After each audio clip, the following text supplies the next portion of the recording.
value of n or the nth term of the following APs are the same అని చెప్పేసి అంటున్నాను. So రెండు arithmetic progression serieses ఉన్నాయి.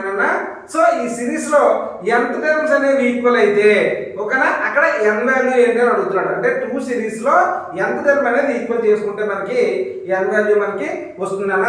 ముందు అసలు 2 సిరీసెస్ ఏంటంటో ఒకసారి చూద్దాం మనం. ఒకసారి అడిగిన ఫస్ట్ సిరీస్ ఏంటన్నా 1, 7, 13, 19 సో అని ఇచ్చాడన్నా. ఇంకోటి ఏమి ఇచ్చాడరా? సో 69, 68, 67 సో అని ఇచ్చాడరా. సో ఈ రెండిట్లో మనకి ఏంటన్నా ఎంత టర్మ్ ఈక్వల్, ఏదో ఒక టర్మ్ అనేది ఈక్వల్ అంట. అది ఎన్నో term I mean n value ఏంటి అని అడుగుతున్నాడు అన్న. సో ఈ సిరీస్ లో a = 1, b = 7 - 1 అంటే ఎంతన్నా 6 అన్న. రైట్. ఇక్కడ a = 69 అండ్ n = 68 - 69 అంటే -1 రా. రైట్. సో ఇప్పుడు a అంటే ఫార్ములా ఏంట్రా? an = a + n - 1 * d నాన్న. అంతే కదా. సో ఈ ఫార్ములా దీంట్లో వేసేద్దాం మనం. 1 + n - 1 * d అంటే ఎంతనా 6 ఈక్వల్ టు ఏంటంటే a ఈక్వల్ కదా రెండిట్లో అందుకని. సో 69 ఇక్కడ a అంటే ఎంత 69 + n - 1 * d అంటే ఎంతనా -1 అన్న.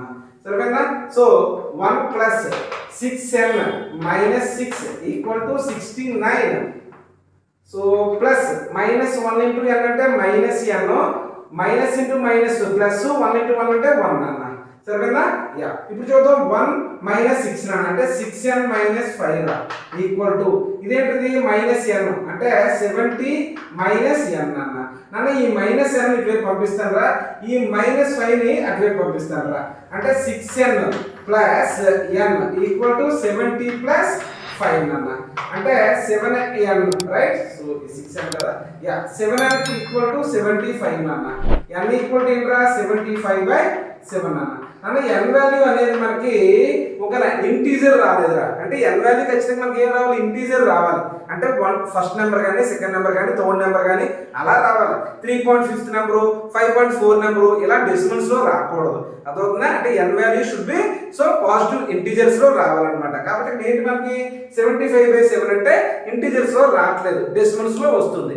అంటే ఈ రెండు సిరీస్ లో ఓకేనా ఏ టర్మ్ ఈక్వల్ గా లేదు అనేది ఇక్కడ పాయింట్ అన్నమాట.